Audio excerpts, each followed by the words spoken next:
Hello and welcome to Season 5, Episode 14 of Dualistic Unity. I am not what you think. I'm not. And I am very, very excited to bust open, break down any ideas that you may have of me being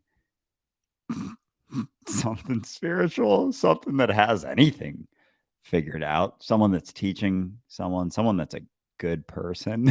I'm not saying that I'm a bad person, but I'm not what you think. I am also not what I think. I find that really interesting the more it settles in over time because, it's so easy to fall back to the idea that I am enough. But there isn't even a question until I ask it.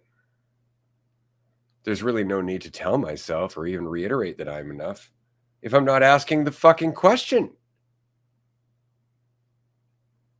And so that's really all it comes down to is just continuing on without thinking that you have to question your value, that you have to question your place, that you have to question yourself outside of the assumptions that you use for false security. Those you should question. You should question the illusions that you rely on because you think you need to, until you don't need to, until the illusions just fade away because you recognize what they are. Illusions. A way to kill the time where you could otherwise just be making time, using time, making the most of time, just being here in the present. Well said. Yeah, it's not there if you're not asking. If you're and that's just it. Is the focus on that, on those ideas, like on thinking about it instead of just being it. Like every single time, it's always, oh, how am I doing? The check-ins, the constant check-ins.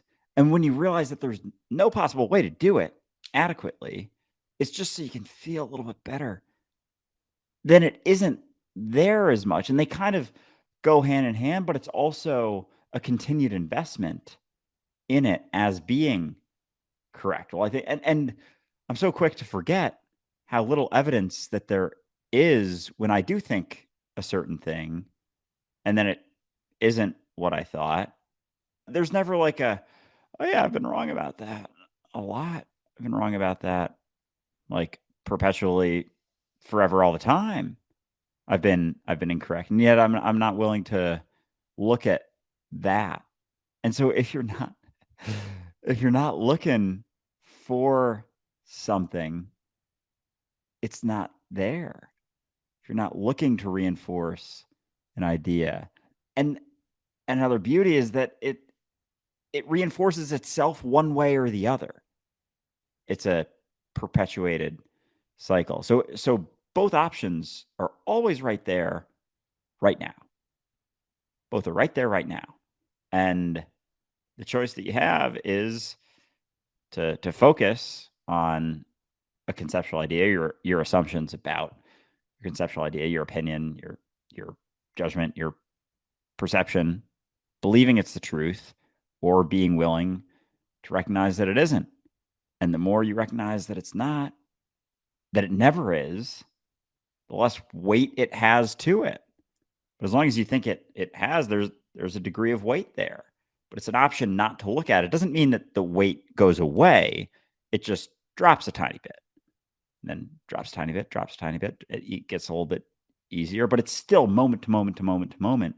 You being willing to be uncertain or your desire to be sure. It's funny that we often say, your willingness to be uncertain. But it's really your willingness to be intelligence. It really is. It's not even your willingness to be intelligent because that's egotistical. That's about you individually. But it's your willingness to let go and be reality, which is intelligence manifest. And this is something that I'm finding more and more all the time in conversations as they pop up, in events in my life as they pop up, the timing of things. If I'm not in the way trying to get somewhere, if I'm not in the way needing some end result, if I'm not in the way with my preferences and my opinions and my fears and all of that stuff, and I just watch moment to moment, and as opportunities present themselves based on that feeling, like this is the appropriate thing to do in this moment, not because of how it reflects on me, but because it seems to fit properly. It becomes more of a sensitivity thing. And as you do that, you start to recognize that everything is really acting intelligently. Everything really is acting intelligently. It's just that we have this divisive perception that we're all doing this separately. Like, you're intelligent, I'm intelligent, Joe Blow down the street's a fucking dumbass, and so we compare the intelligence that way. But the only difference is how much we are all distorting the actual intelligence that is reality. Reality is intelligence manifest constantly. When we talk about evolution or how things just miraculously turn into life after given enough fucking time, that's because things are intelligent.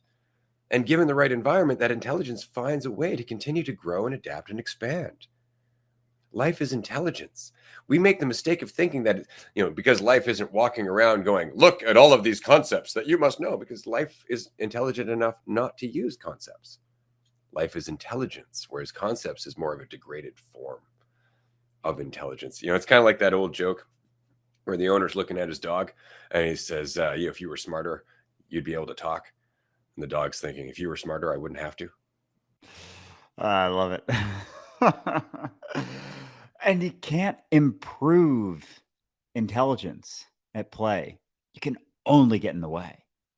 You can only ever fog it, hold it back, get in the way of intelligence playing out by thinking that it's intelligent, by thinking that it's separate. Like there's intelligence at play, period. And then anything that's in the way of that, any idea of what the fuck that intelligence is, idea of yourself, idea of other people, ideas of anything is just getting in the way of that playing out.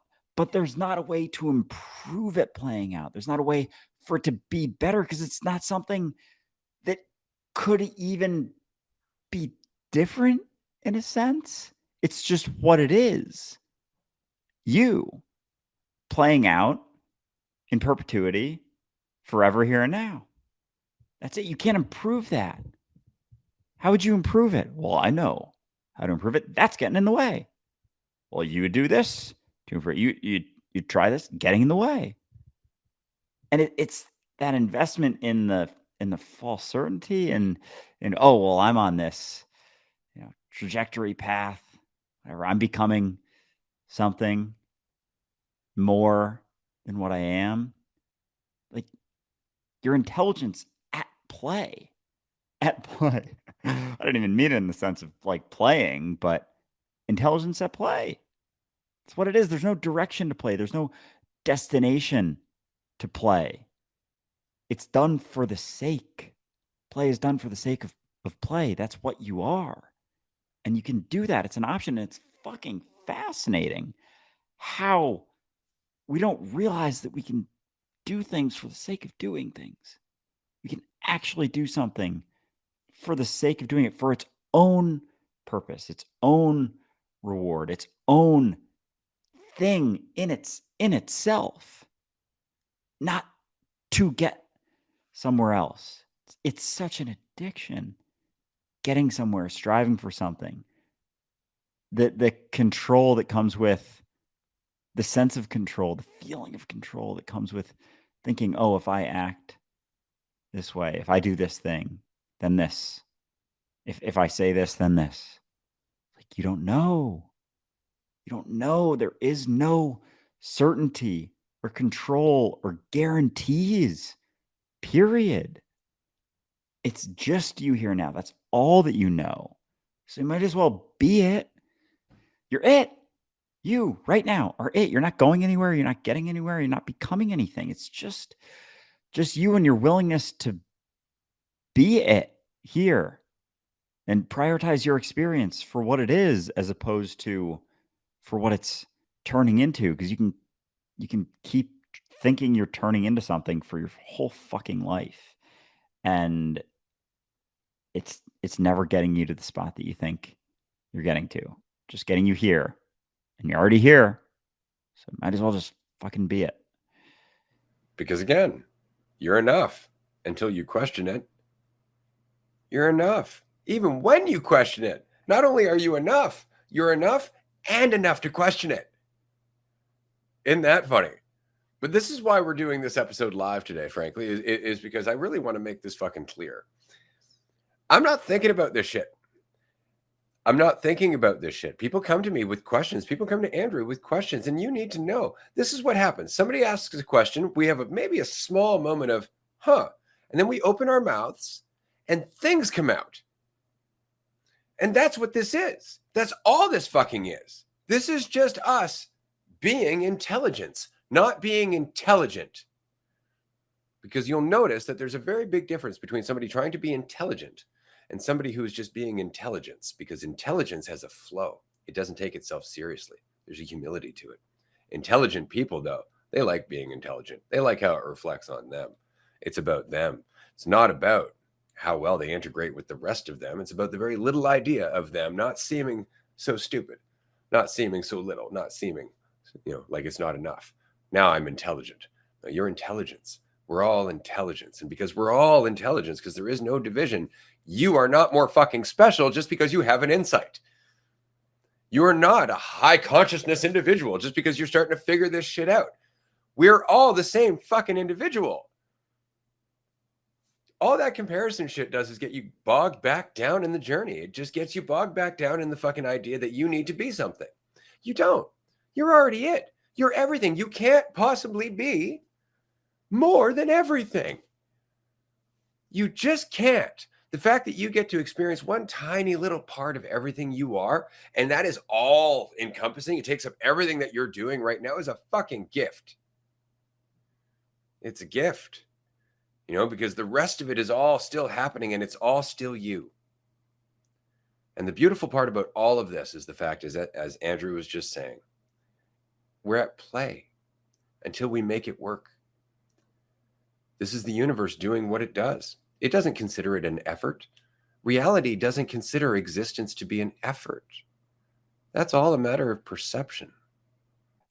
And it's so interesting because I've done this for so long, turning this into something like the conversation of just being yourself into a measurement process, a feeling of getting somewhere, turning into something. But it's just you have an idea of you that gets in the way of you being you right now.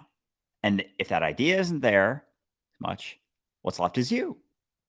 And it's not this conceptual idea. Like it's just that right there. Like that is the fucking wall. That's the veil. That's the idea. Because if there isn't so much of a maintained idea of you, a maintained idea of myself, it's just playing out. There's nothing to judge anymore if you're not holding on to an idea. And that's just it. It's not about, well, am I doing the right thing? Right according to what? Right according to what?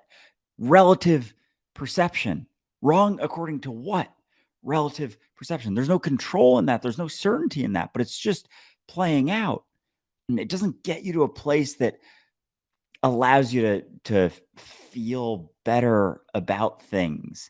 It's just there isn't something telling you that there's something wrong. You're not telling yourself that there's a different way that you should act. You're not maintaining this constant judgment about how things are going. And so what's left is just you going. And that's just like be there and do it. It's like, well, am I doing it correctly? There's no correct. There is no correct. Even when you do start getting caught up in some judgment or something, like just recognize you don't have to do that. That's it. It's not necessary. It's not benefiting you. It's not getting you anywhere. It's not going anywhere. I think you said earlier today in one of our calls, maybe on Patreon, that there's this idea that judging yourself eventually gets you to a point where you're not judging yourself. It's like that doesn't make any fucking sense. But I've kind of thought that. I've kind of thought that. Oh, I just have to. I judge myself, then I'll learn, and then I'll learn to what? To stop Judge. judging yourself so goddamn much. Like that's it. But at the same time, you're judging everyone else. by default, you're going to judge yourself. You're taking that perspective as truth, taking any perspective that you have of anything as truth. Take your perspective that comes up about yourself. It's gonna come up. It's gonna pop up, but it doesn't. You don't have to take it as truth. You can recognize that it's not until you're just being it. You're just doing it, and until you take a second, and be like, yeah, but how am I doing? Oh yeah, I don't. I don't have to. I don't have to know that. I don't have to do that. Like how you're doing is just what you're doing. There's no how well it's going. You can make up some judgment, some relative judgment for how it's doing relative to your assumption about something else, but it's just an assumption relative to another assumption. That's all it ever is. You just be the you that you are. The spot that you're trying to get to is that you're judging yourself for getting to or not getting to is a lack of judgment. So you can just stop judging yourself right now because you don't know. That means you have to let go of the idea of comfort, of there being a right way to live, and that is often the case, right? Like when we're judging ourselves in the ambition of getting to somewhere where we're going to be okay now, where everything's going to be perfect, where we don't have anything to worry about, where we're comfortable, we have control, we all this, because that's ultimately the driving ambition behind the carrot and stick mentality, is to get to a point where there's no more carrot and fucking stick, right? Or it's all carrot and no stick. You ever heard of Seneca? I have. Interesting part about Seneca was that he was very rich. He was a very wealthy person, and he would go out of his way to make his life more difficult. He would take whole periods of time where he would just disavow all of his shit and go sleep on the ground. And it was to experience the things that all of the other people around him were afraid of.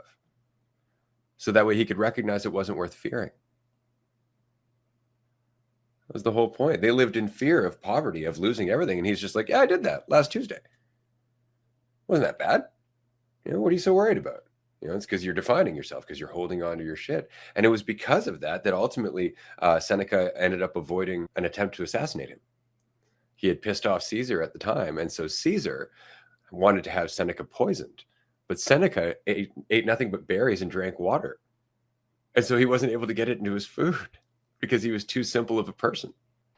Oh, that's pretty fucking incredible. I'm gonna look into Seneca because there's this illusion that comfort and freedom go together, like that there's a point where you do enough shit, buy enough shit, have enough shit that you become free. Like that's not it at all. It Freedom doesn't come down to how much you accomplish or where you're at in life or what people think of you or any of those things. It's so interesting because that discussion of being free in yourself has nothing to do whatsoever with your circumstance, with how people perceive you at all. It's actually the attachment to the perceptions as truth, to thinking they mean something, to thinking that your perception means something, your own perception, your own opinion, your own judgment, your own thoughts about things taken as truth that is the wall between you and freedom. Like you are the wall. Your idea of you is the prison that's built by your opinions.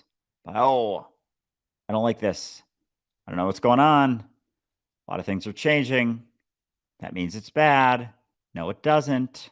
It does not. But there's almost this, and especially with the whole, oh, gotta know yourself. You gotta know it's the most important thing you can ever do. Know yourself. It's like, what the fuck does that mean? Like, you gotta settle upon an idea and then hold on to that forever, resisting the change that you are, the change that you're always embodying, despite your opinion, despite your perception, despite your judgment. It's like shit's going to keep changing. Buckle up. But also, you don't have to because you are the change happening. Like you're seamlessly interconnected to the change. You are the change happening. There's no you that's buckling up to anything even.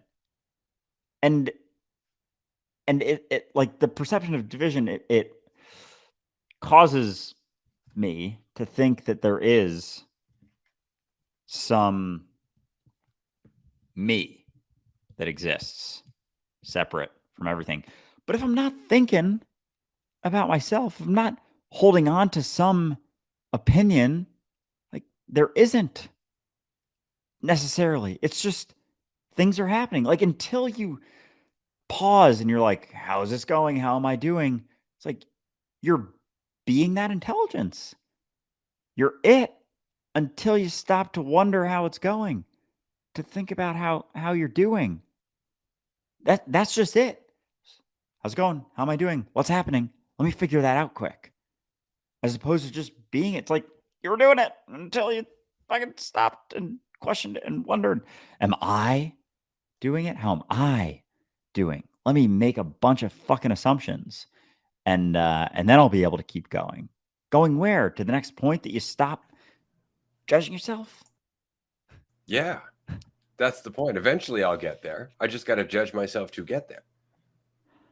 Yeah, that's the short circuit. That's really what it is. We had one of the community sent me. Well, actually, he tagged both of us, I believe, on Instagram. It was this picture, and it was Buddha sitting up on his raised little platform and saying, be here now. And the people around him are like, well, how far is that? How do we get there? How am I going? Where am I going? How long will it take? And he's just like, just be here now. And the whole point is that all of those things are just the avoidance of the ultimate realization, which is not really an ultimate realization at all. Like it's not. If anything, it's a cessation of you trying to need a realization. It's just sitting in what you are. And it's just that we spend so much of our time trying to be something that seems like it's fucking groundbreaking. And yet if you go and hang out with a 4-year-old, you don't even have to have the conversation. They're too busy doing it. It's just that we forgot. We got caught up in the world of being an adult. And I find that shit just hilarious because that is by far the biggest con. The fact that all of a sudden you've changed from a child to an adult. There's no line there. There's no line there. Sure, arbitrarily, it's like, well, you're this big and therefore alcohol will have less of an impact on your brain, so you can drink. And that's really it. Like when it comes down to like the line for being an adult, it's where we can basically say that, if you do shit to yourself at this point, it's your fault. It's on you. That's more or less it. But that isn't enough. Like to say now you're an adult at this age is different than actually having somebody who's self-aware and responsible, who's going to recognize that what they do from moment to moment to moment is on them.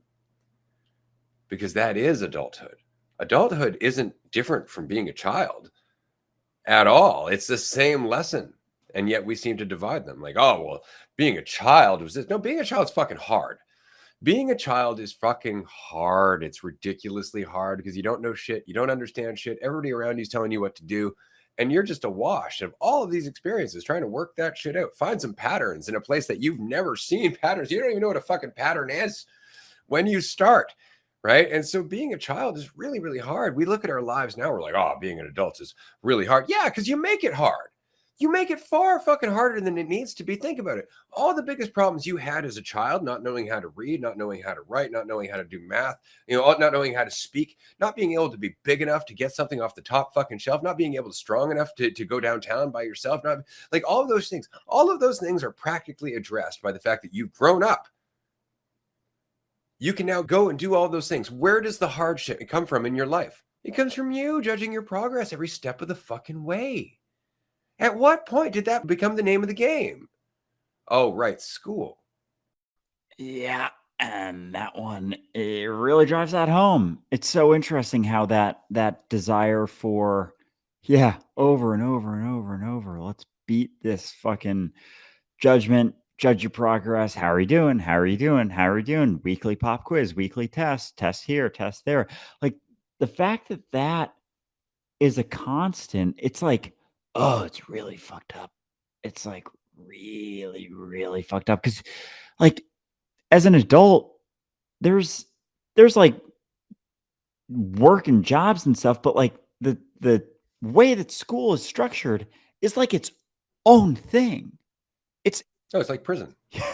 I was watching Shawshank Redemption recently with my daughter, And first time she's ever watched it, great movie for sure. But every single time she's ever seen a scene in a movie about a prison, she always goes, "That's what my friends are going through in school." It always ties together. The cafeteria line, having to ask to go to the bathroom, things like that. That's all prison. That's the only place that we really experience that. Because if you go get a job and you keep going to your boss, like, "Can I go use the bathroom?" They will tell you it's right there. Like, you can figure that shit out. But if you have to go to the bathroom in class, you have to ask. You have to ask. How fucked up is that? Who the fuck is this person at the front of the school or at the front of the class teaching you a single subject for an hour a day, but telling you to control your bladder because they don't want you to inconvenience them? And the only reason they can is, frankly, because you're too young to do anything about it. You're too small to do anything about it. And your parents don't fucking care enough to take you out of there.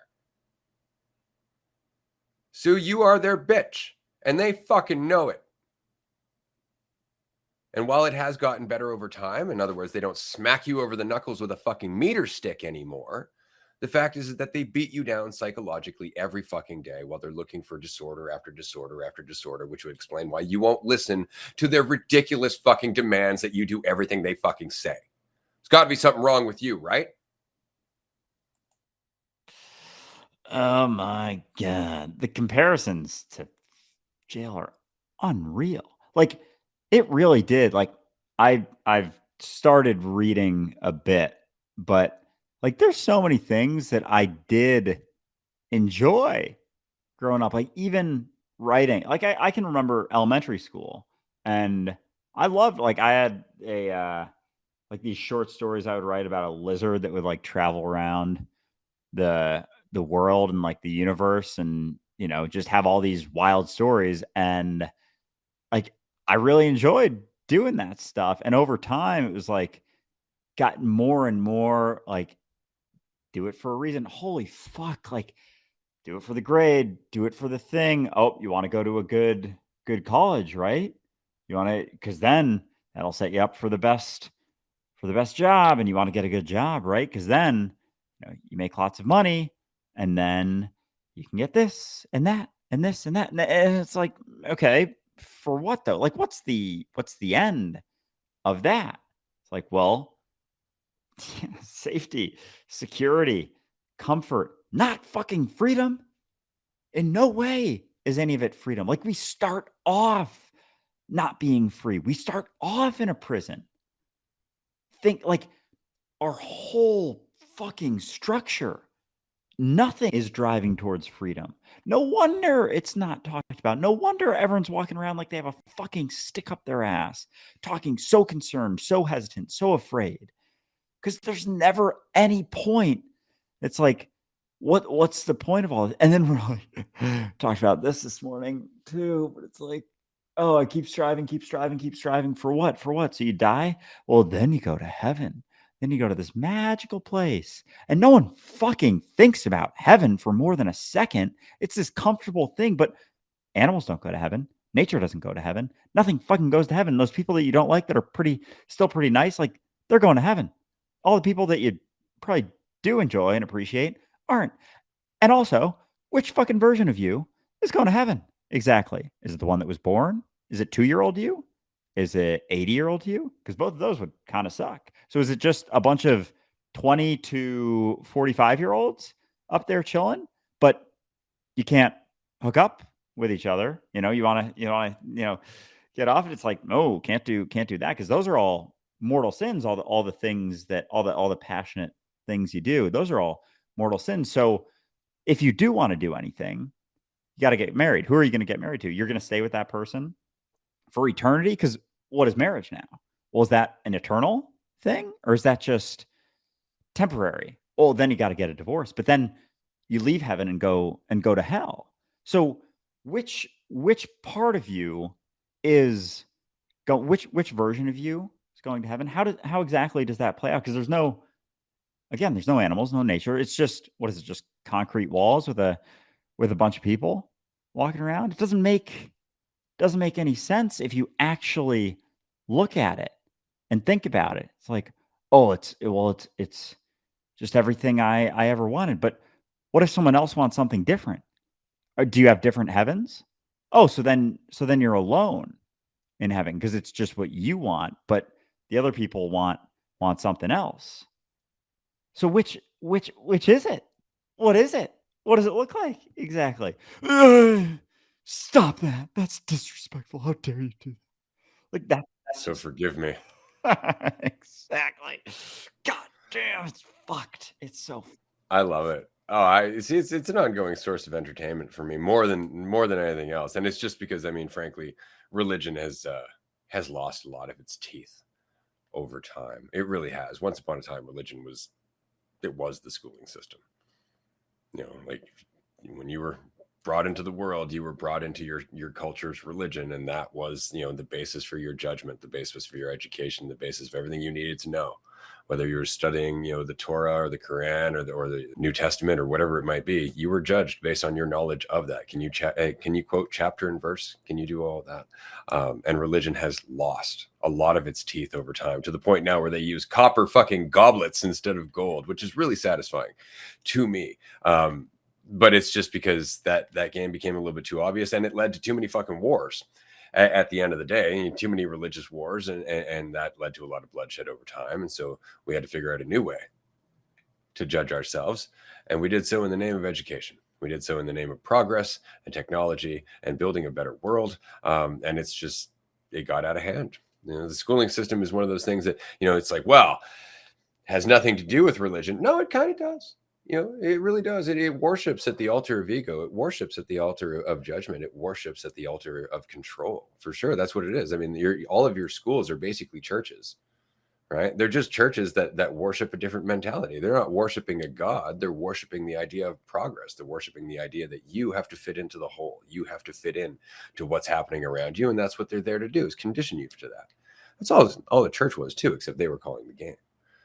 Right. So I find it really interesting. There's this great book by Terry Pratchett called Small Gods, and it's one of the standalone books in his Discworld series. But what's really interesting about it is they make the case in this that the gods in this world only exist through belief. The more people believe in them, the stronger they become, the more of a force that they become. And so you can see right there that that's kind of symbolism, because the more people believe in something, the more that those people have a sway over the all of reality. This is why we had so many religious wars and whatnot. But what the point of the story was is that as gods lose their followers, they become weaker. But that doesn't mean the church falls around them. And so the premise of this book is, in fact, that the church of this one God is bigger and stronger than it's ever been. And yet nobody actually believes in that God. They just fear the system that was built around it. And that's very much the case with our system. Very few of us actually believe in the schooling system. We're just afraid to question it. We're just afraid of the consequence of not following along. We're afraid of the consequence of being left behind by society. We're afraid. And so we follow out of fear largely. And our parents instilled that shit into us. Well, you gotta go through socialization. I went through that. That's how I got my job. You gotta get in there too. I mean, what's gonna happen in your life? I've heard it all, homeschooling my daughter along the way. It's just, and again, it's just the fact that we're afraid to stand on our own. We're afraid to make our own way. We're afraid. And so they offer us a pill, and they say, take this and it'll lead to happiness and control and everything that you could think that you might possibly want. You'll be valuable. You'll be loved. You'll be respected. You'll fit in with the group.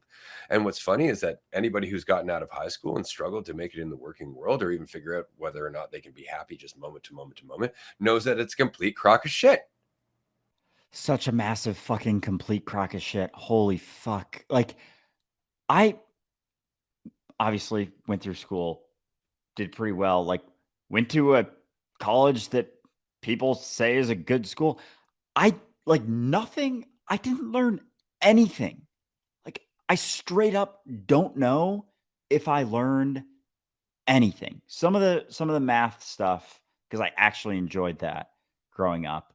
Like kept in mind, whatever. Some of it, not all. Like the calculus shit, don't remember that at all. Like it's so fucked.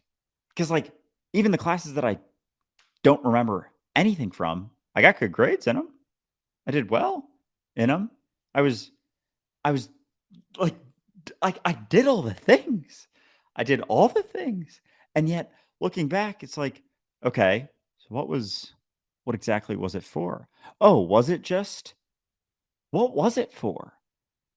Just to keep kids busy while the people who already went through it now are working and making money and you know, now at this point giving, 20 to 30% of it back to the system. Well, think about it. After 12 years of learning to do what you're told, you get really good at doing what you're told.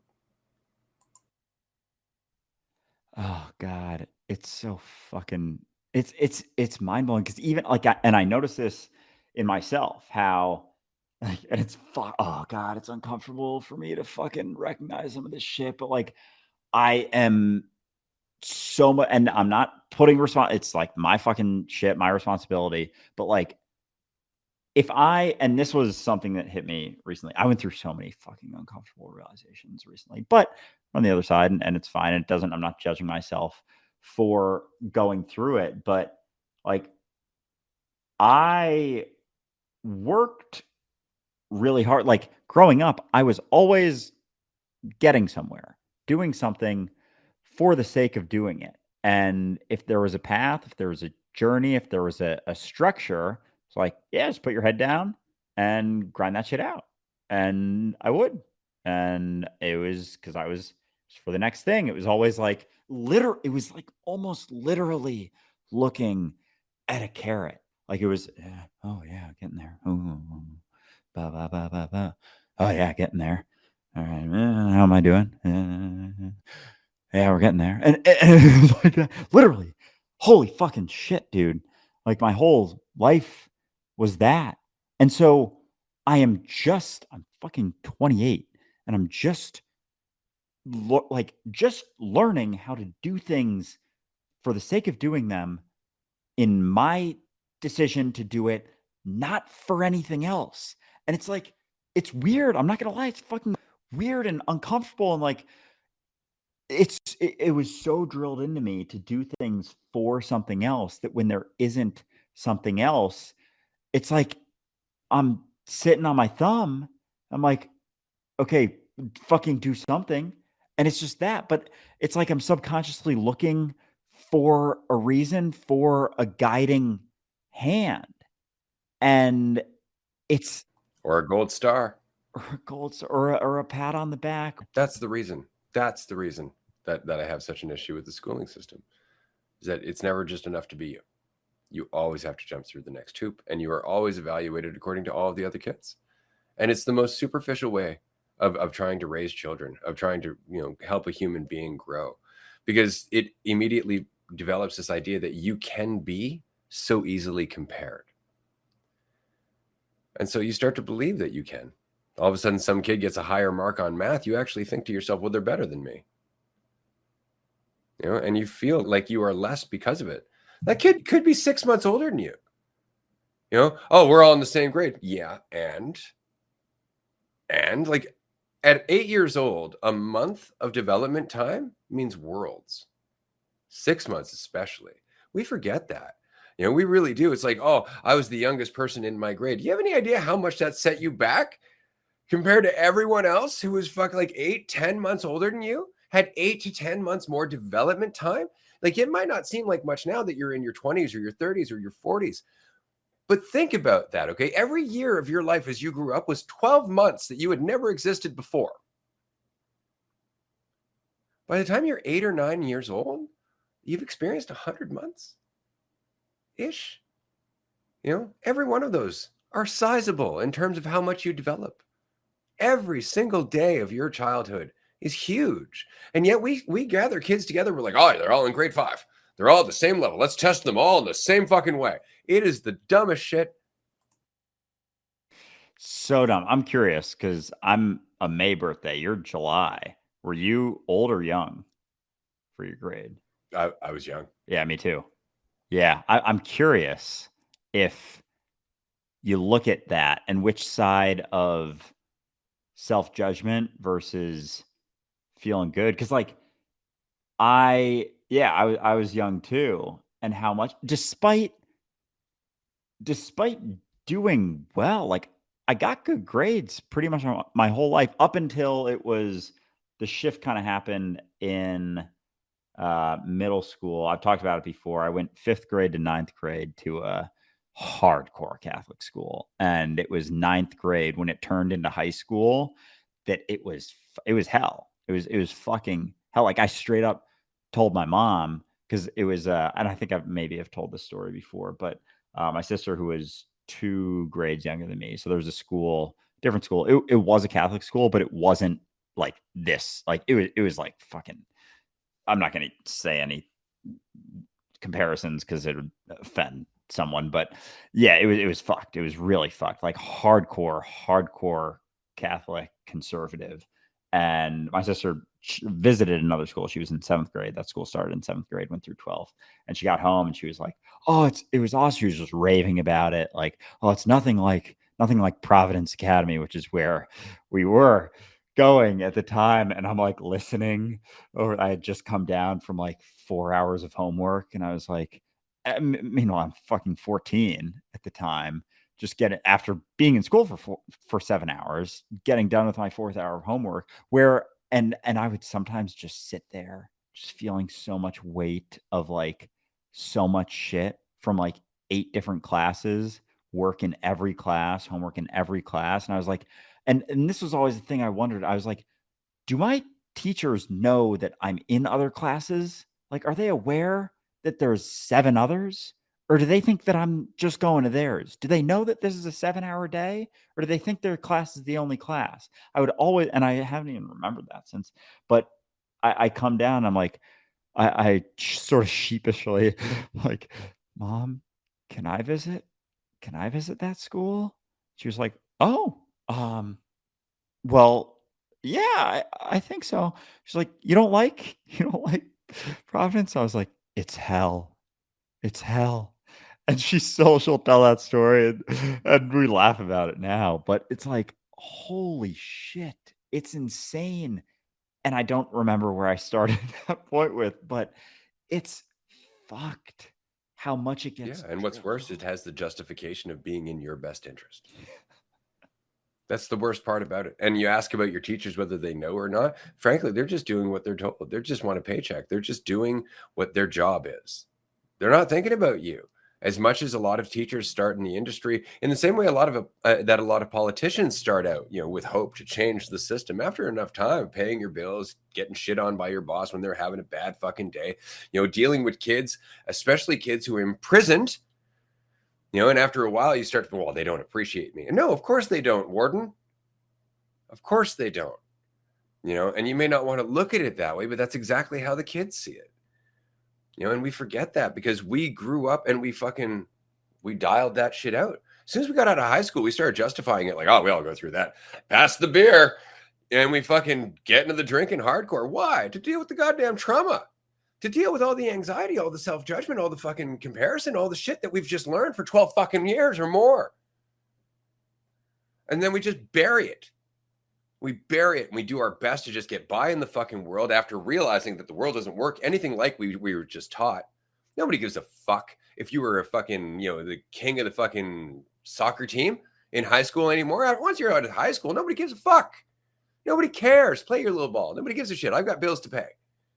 Right? And it changes fucking everything. And so we bury everything that we went through. We focus on what we're doing. We try and find some semblance of happiness, not even recognizing how much we've still been conditioned to jump through hoops to try and get somewhere where we will be more, where we will be happy, where we can graduate from being fucking human.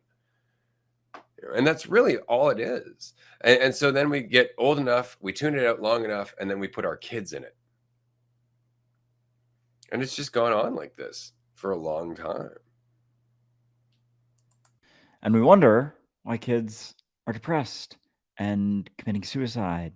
And it's like, what the fuck are you looking at?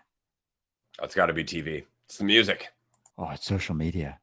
It's so, oh, it's a terrible. Oh, it's the devil. It's like they just went through 12 to 16 years straight of constantly being measured, being judged, being compared, because there isn't even a line. It's just in relativity. it's just you relative to everyone else. We had a comment here. It's the weed. Devil's lettuce. Oh, it's ruining people's lives. But isn't it funny that we vilify everything these kids reach for just for some cessation of the stress? Like no matter what it is, oh, they're on social media too much. Oh, they're watching too much TV. Oh, they're. It's like, yeah, well, no shit. The rest of the fucking time, you have them working like they're a 40-year-old dude. Like you have them working full-time fucking jobs. No shit, they want to play. No shit, they want to tune out. No shit, they want to break. And no, oh, that's why they're not getting to work. Fuck you and your work. You're not even happy. You're telling these kids they got to do what you do? It's unreal. Like, oh my god, the whole your whole time's up, party's over sort of thing it's starting to hit more and more and more because it's ridiculous. Like it's right in front of my face. Like it's right in front of our faces. And I feel like I'm just getting to a point where I'm finally like seeing that instead of being in it, even in just since dual security, since we went full time, basically. I'm just, and I gotta not judge myself for like, because that's just a familiar fucking avoidance tactic. It's There it is. yeah, exactly. And it is, yeah, exactly. But it's like I'm finally fucking starting to see things, and progressively over the last even 8, 9 months, it's been like we're doing something that isn't, because even at work is like the same sort of process of getting somewhere, becoming something. That's what I realized too when I stopped trying to get promoted, striving for promotion. That was a shift. I was like, wait a second. Holy fuck. Oh my God. They really do just dangle that. And I was kind of aware of it, but also kind of not. It was like, you get a promotion, and then it's like you enjoy that for maybe maybe a month, maybe 2 max. And then it's like, all right, let's and then you meet with your boss and you're like, all right, what are we working on now to get to the next promotion? And when because we were doing this, doing the podcast, doing social media, and I was like, oh wait, I'm actually good with where I'm at. Like I was making a very, very good salary. I was like, wait a second. And I took a second and I was like, wait a second. All right. So I'm kind of doing two things right now. I actually enjoy one of the things. I'm making more than enough money where I'm able to save actually a decent amount with my paycheck on top of my responsibilities. Why would I try and put more time into that takes away from the thing I actually enjoy and appreciate? And like my luckily the boss that I had that was like my fifth boss at that company was like a really good dude, really enjoyed like just solid guy. And so when I talked to him about that, I was open and honest, and he was fully aware of my social media stuff. And but like I still, did my job well. And so there was nothing that they could say that I wasn't doing it. And he was like, oh yeah, yeah, that's okay. And when I talked to him about like, yeah, I'm not really like I'm actually just I would just say like I'm actually just happy with where I'm at in my life, the things that I'm doing, the things that are going on. Like I'm not really pushing necessarily for that. And I was lucky because I know there were bosses in the past that would have wondered about that, or there would have been, it may not have been like a direct thing, but there would have been like an extra couple eyes on me. Like, well, let's make sure he's definitely doing everything he's supposed to be doing, because he's not chasing that carrot we got 3 feet in front of him anymore. Let's make sure he's getting still doing the same work. And I would have friends who were like, "Oh, what did I'm not going to say his name, but like, what did your boss think of that? Like, what did like is he okay with that?" Like, and they act like those are legitimate questions that I got. And I was like, "Holy fuck." And that right there, it was a year and a half ago or so, like that was a shift. Like, holy fuck. They keep that hang that over your head to keep you going. without that, it's because so it's clearly not even if you enjoy a job and people do, there's still that striving. It's like if you weren't doing the things that you're doing, if you weren't getting the things out of it that you were getting seemingly, like, would you still like it as much? So it's almost like I was in that fucking mentality for so long. It's been almost jarring, like getting knocked around, kind of like, okay, well, oh, it's just doing it for me. It's me making the choice for myself, doing the things that I want to do because I want to do it. Because like I love everything that I'm doing right now, but there's still been like this lingering like lack of responsibility in a sense of doing it for me, just for me, for the sake. It's like if there's this undertone of this is work, there's still this like aversion to it, despite if I had all the money in the world, I'd still be doing the same exact thing that I'm doing. But there's still like this, and I'm just fucking realizing it like in the last, this is like a couple days ago. It's like, holy fuck, there's still that. But I can just do it for me. I don't have to have a reason necessarily. I can just do it for the sake. I don't have to think about it as a certain thing, categorize it, label it. Just fucking shut the fuck up and do it. Yeah. And it's a shame that it takes us this long to get to a point where we can actually just stop, reassess, and look at life from our own perspective. I've mentioned this to you before, but the day my life changed was the day I realized I was living relative to everybody else. I was living according to everybody else's world, and that included the schooling system, the system as a whole, all of it. I was living according to what I thought everybody else thought was the way to live. At no point did I just fucking wipe the chalkboard clean and decide to start from scratch myself with what I thought, with what was important to me, because I hadn't been taught to do that. None of us have. We've always been taught to fit in with what everybody else thinks is the important thing to do. And this is the worst part about parents is a lot of times parents just raise you to validate what they've decided to invest in. Right? They just want you to be another little mini version of them so that you can show how right they are in the choices that they make. And the fact is that each generation changes so much from the one before that shit just stagnates us.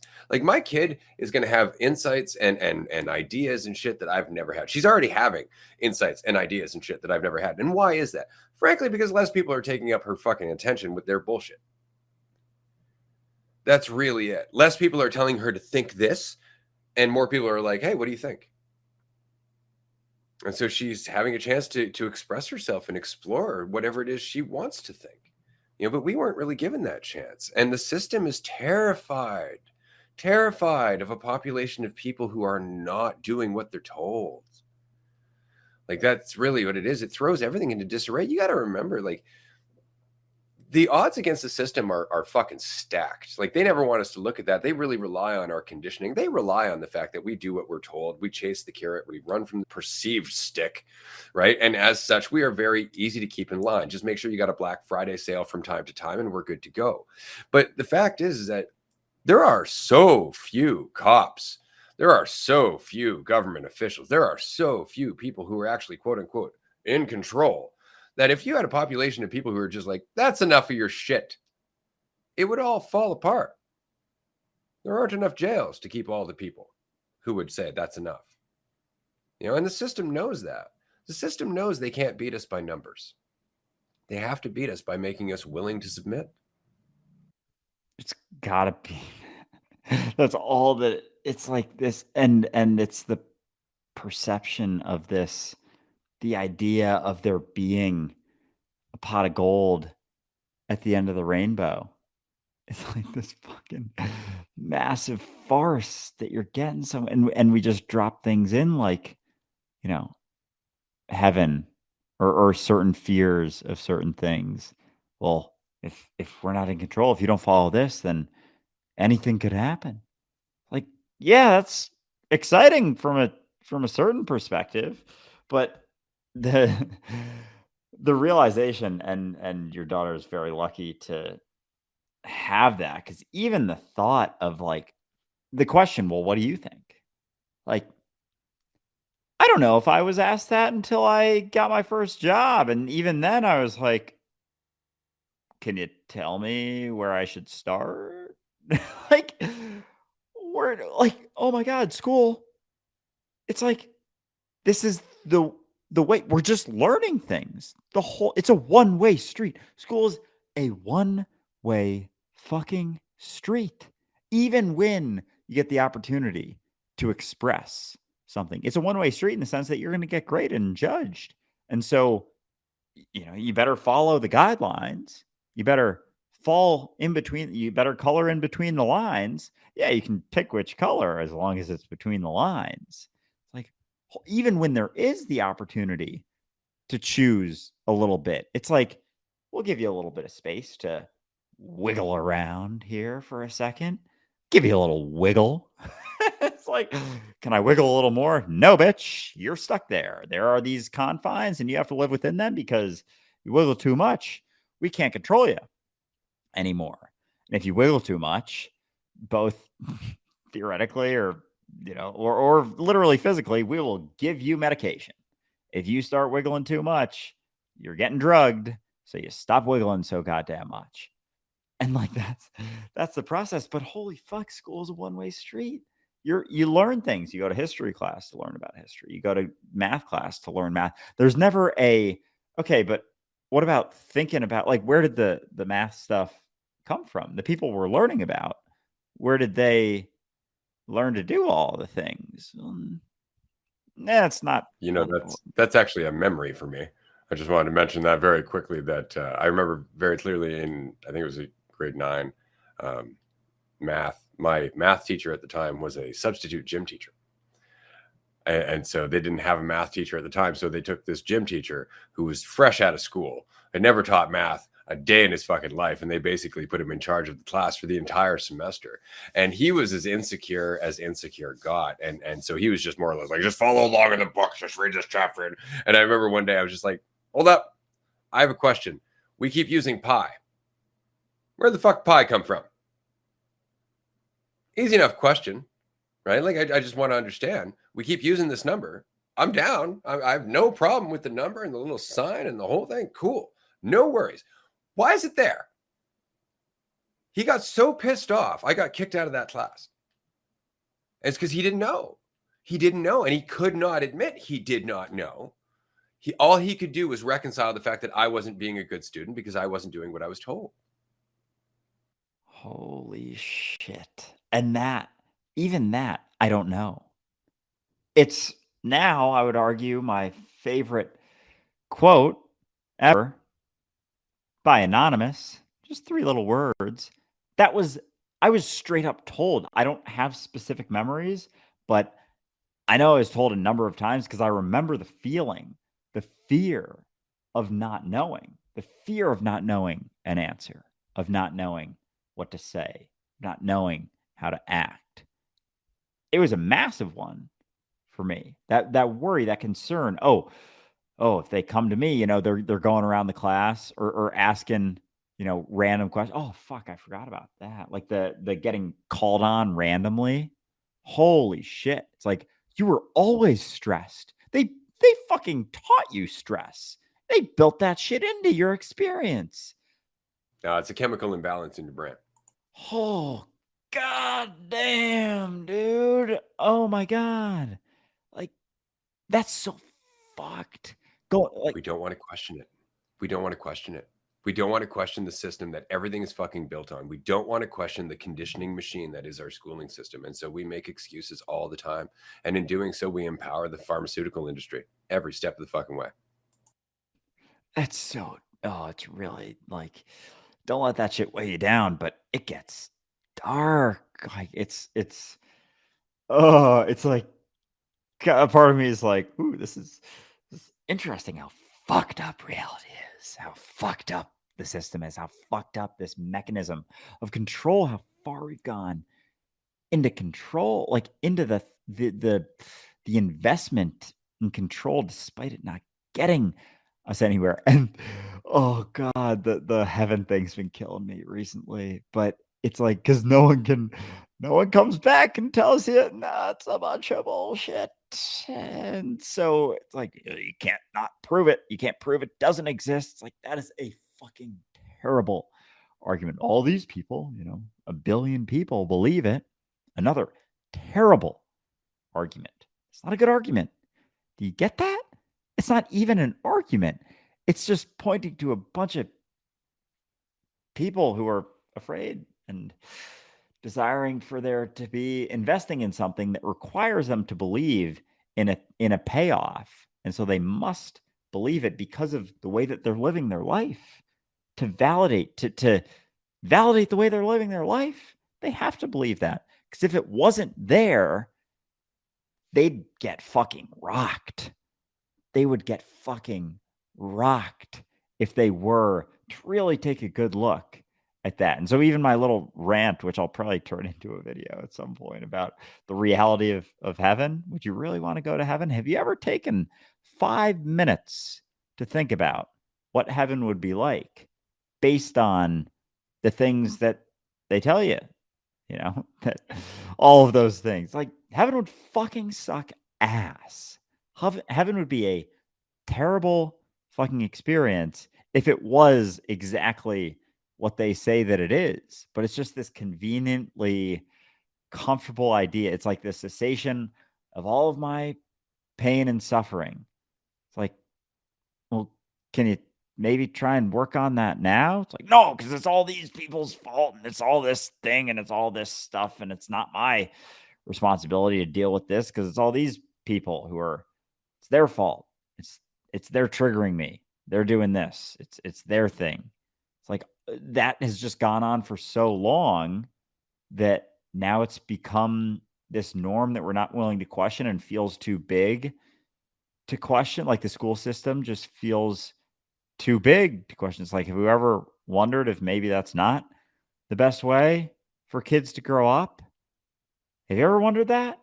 Like, well, then what would they do? Everyone else is at work. What would they do?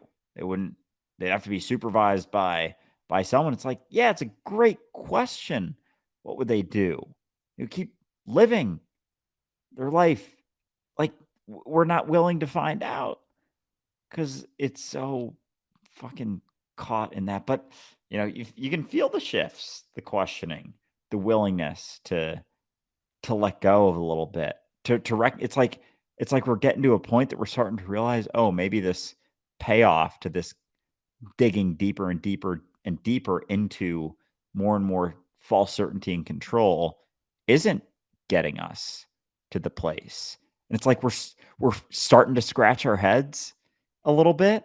And yeah, so that part's exciting. And you got you. So that's always important to remember.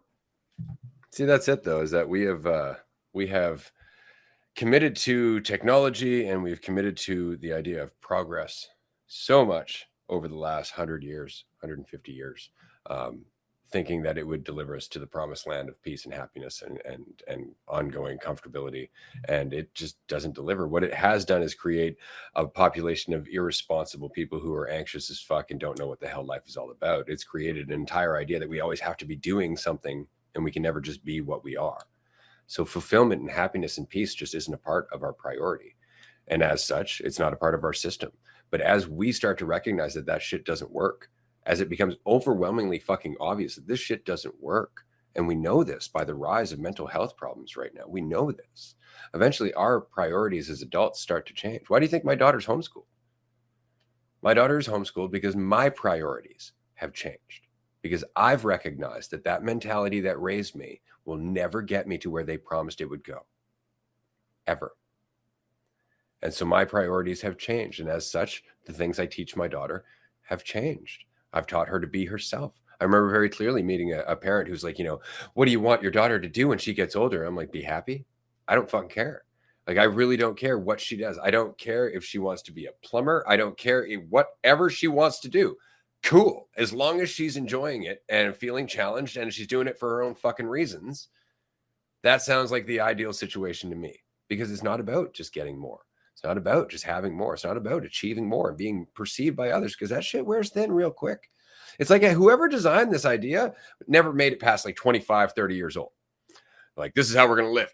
And they died. And everybody's just like, okay, we'll do that. But it's like, no, had that motherfucker lived another 20 years, they'd be like, I was so wrong. That's the whole point, is that we have this short-sighted view of what reality is about. And it really was created by some asshole who I'm certain was benefiting off of other fucking people not thinking about it. We have a question here. And I wanted to address this because it's a goodish question. We have separate individuations of consciousness and physical bodies. The idea of universal consciousness suggests that we are all from a divine source. How to strike a balance and be at peace with it all. Okay, so this is why I want to address this question, because while it's very interesting and it sounds relatively close to what the truth is, it's so wrong.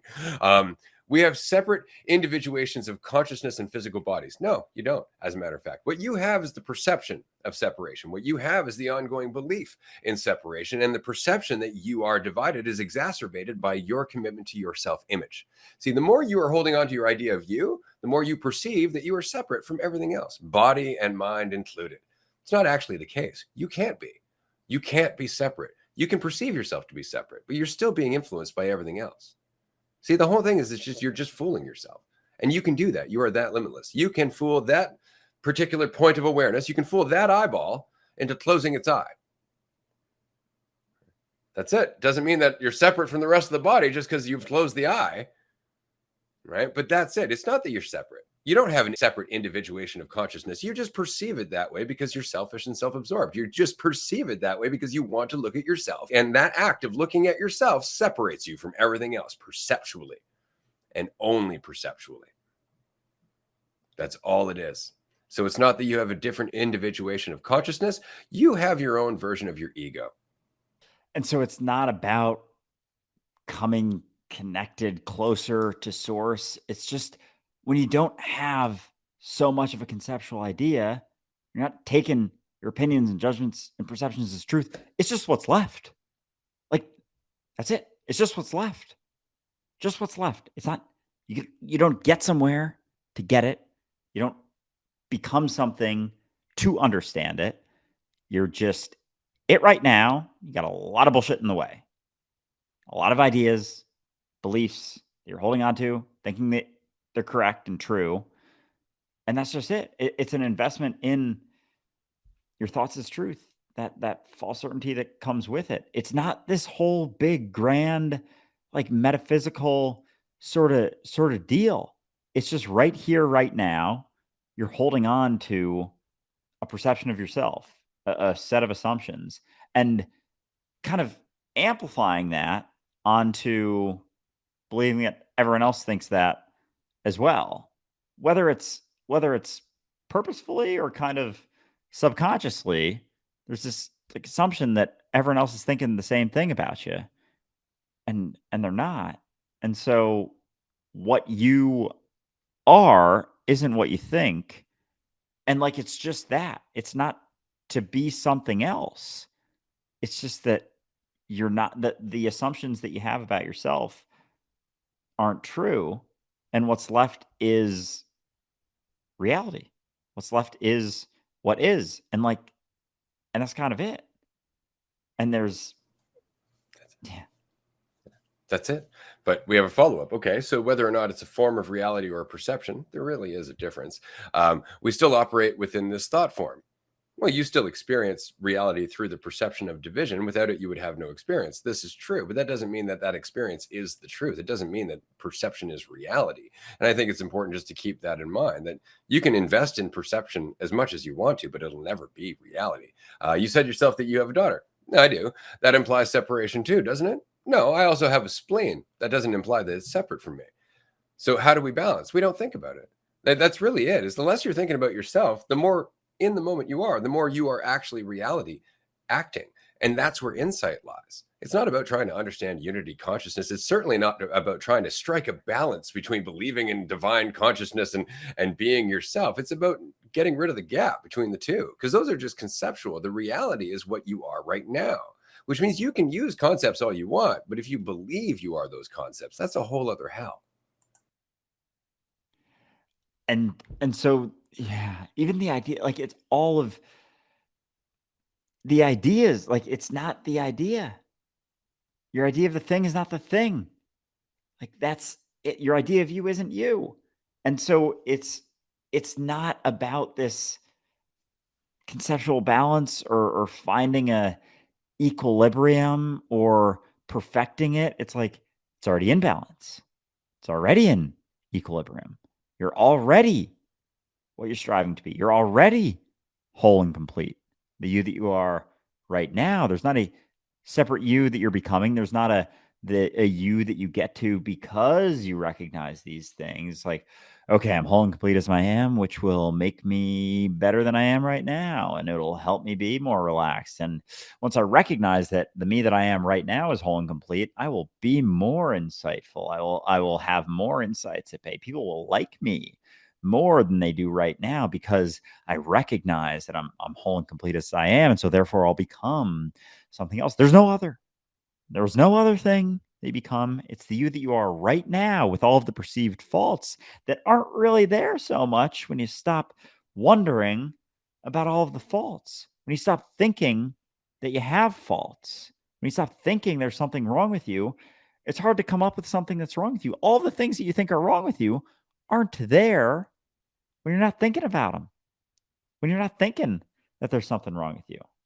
And we got a couple more follow-ups that it looks like Ray's reading. We do. Yeah. Specifically, but your spleen is within your physical body. Your daughter is separate from your physical body. No, she's not. No, she's not. None of us are separate at all. That separation does not exist. Energy changes form. There is difference in how energy is expressed, but there is no separation in how energy is expressed. Again, this just comes down to the fact that you are really committed to your idea of yourself. That's really all this is, right? That idea requires you to see people as separate, but they're not. They're not separate. You could say my daughter is separate from me, but she is out there influencing the world all the time. And all of those influences eventually come back to me because there is no dividing line except conceptually. So even the idea of there's something being inside and outside of my body implies that this is my body. And I was doing something kind of funny the other day. I was looking at myself in the mirror, but like not in like some, oh, how am I looking right now? Like I was looking into my eyes, like directly into my eyes, wondering what was looking into what. And things started getting really kind of trippy. It's like, what's looking into what right now? And I was staring, and even right now, because I can see my thing on the screen. Like, what is looking into what exactly? Like, where is the? It's like that's just it. There isn't. And does it change when you look in my eyes? No. Yeah, that's the whole point. A friend of mine once said that reality is God looking at itself. I thought that was great because that's all we're doing. That's why we can empathize with one another is because we can see ourselves within that person. Exactly. And it's as you said, like it's not this big grand thing. It's just you have an idea of yourself that you're holding on to very tightly and you think you're correct about it. Like as that starts to crumble, and it's even the subtlest things. Like I'm not even saying like understand everything all at once all the time. It's just like question one assumption, like just one little thing, because as one certainty tips, like it opens up, starts to open up the floodgates, like the subtlest cracks, the willingness to not be think that you're absolutely sure about something is all that it is. And then it's just that over and over until all the familiar assumptions you've been holding on to aren't quite so much there in the forefront all the time, and you're more sensitive to new assumptions that you're making, so there's not new ones being added so much, and then you're just willing to say I don't know, to say I'm not sure, even when you make an assumption about something, like yeah, but it's not actually what it is. And you can recognize differences in yourself, different people, different things. But without a solidified, absolute idea of yourself relative to it in comparison, in judgment, in this perceived divided mentality, like there isn't so many other things. Like the other things that you perceive are just ideas that you feel like you're sure of, that you're not actually sure of, that you're unwilling to question, that you just keep holding on to because you feel more comfortable thinking that you're correct despite not being correct. But we're addicted to the answer because we're addicted to the question. So as long as we can't stop asking the question, we must always have an answer. And that becomes our entire focus. And eventually, when you realize that none of the answers you're ever going to come up with are the truth, none of them are ever going to get you to the place where you feel at peace with yourself, then you start to answer that question with, I don't know. And that opens it up to eventually not having to ask the question at all, which is where we started this conversation. You don't have to ask if you're enough. You don't even have to consider it. The real question is, are you prepared to let go of the question? Are you prepared to arrive? Because the question is how you avoid being what you are right now.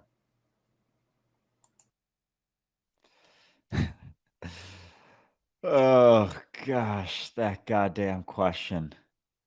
If it's not there, like there isn't so much that comes after it. It really is the root right there. That question, am I enough? Am I doing well? Am I doing things right? It's like if that question isn't there, like that addictive question, there aren't so many things telling you something one way or the other. So it's just that constant fucking nagging question. Am I doing the right thing? Am I doing the correct thing? Am I doing things well? Am I doing things poorly? Am I enough? Am I doing all right? Am I living life correctly? It's like there is no right, there is no correct. There is no truth other than you're here now. It's like there's no right way. Shut up and keep doing shit. There's no correct way. So you can keep stopping, checking in, take a step. Oh, did I take that step well? Take 3 steps. Did I take those 3 steps well? How are my next 3 steps going to be? How are they going to compare? How's that person's steps going? How are they doing? How am I doing relative to them? It's like when you're not asking the questions, the judgment isn't there anymore. Like it needs the question. It needs you to pause and wonder and contemplate how things are going for there to be even the ability to have a fucking answer. You don't have to ask. You don't have to keep asking. You're Because having the answer does nothing for you. Having the answer doesn't mean shit about you. That's the thing. We all have fuck tons of answers. None of them are the truth. none, none at all, ever. They've never been. They never have been. They never will be. They never are. True. Like you can keep asking the question, keep coming up with answers to cause you to keep asking the question, keep coming up with answers, and keep fucking running, looking over your shoulder, looking ahead, looking back over your shoulder, looking ahead. It's like you can keep doing that, or you can And we'll give you a diploma eventually. give you some gold stars, some oh my god, some titles, VP, managing director, CEO. Oh my god. It's like Priest. oh god. Oh, as if that makes you something. As if that means fucking jack shit about you. And guess what? No one really gives a fuck besides people who are wondering the same thing about themselves, striving for that thing. Everyone, everyone striving for it is going to look at it and look at you in a certain way, but only because they're insecure as fucking themselves. So the only people who give a fuck about any of those titles are insecure people. That's it. That's it. Just people who want to be that. Not people who are whole in themselves. They don't give a fuck about the title, about the things, about the stuff, about all of those things. They don't care. And that sucks. That kind of sucks when someone comes around, they're like, I'm this, I have this. Look at all of these things. They're like, cool. You want to go chat? And you're like, wait a second. Why aren't you more impressed? Because they rely upon that impression and positive impression to keep going for it to make any sense at all. They need that validation because you invested so much into getting there that you need that response from others because it's not for you. You're not doing it for you. If you we were talking about this on Patreon before. If you were on an island by yourself, you say you're dressing up just for yourself. You say you're wearing those things just for yourself. You're saying you're living your life for you. If you were on a deserted island, would you make the same decision? Would you wear the same thing? Would you act the same way? Would you do the same things? If not, just be willing to look at that. I'm not saying you should do something else. Just the willingness to wonder, to scratch your head, to think, oh, maybe I wouldn't, because then you're not living for you, and you're living in relativity, and that's not freedom. If you're not living for yourself, you're not free. You're at the will of other people's perceptions who don't really give much of a shit unless they're insecure in themselves. Like the only people who really care about the stuff outside of you being yourself are insecure people in one way or another, whether they're striving to be you, stroking that ego of yours, or they're judging you. It's just because they're insecure. If they're not insecure, they want to know you. They care about you for you. And that's it. They don't give a fuck about any of the other things because it's irrelevant to you and your freedom. That's just the thing, though, is that if I think I am what I think, then what I think, just the act of thinking, becomes so much more important. Everything's riding on it. Everything is riding on those thoughts being perfect, on those thoughts being right, on those thoughts being intelligent. And it's because I believe that I am what I think. So I must be intelligent instead of just being intelligence. And it really is just that. It's that idea of myself that cuts me off from everything that I am because I filter it all down into this fiction that creates a conflict with reality. And that's really it. But it starts with the need for an answer, because the only person who needs an answer is someone who's measuring themselves according to it. This has been a very good episode. I appreciate everybody who could join us today. I do want to mention very quickly, this episode will not be aired for a couple of weeks because we still have a number of classic episodes that I'm editing beforehand.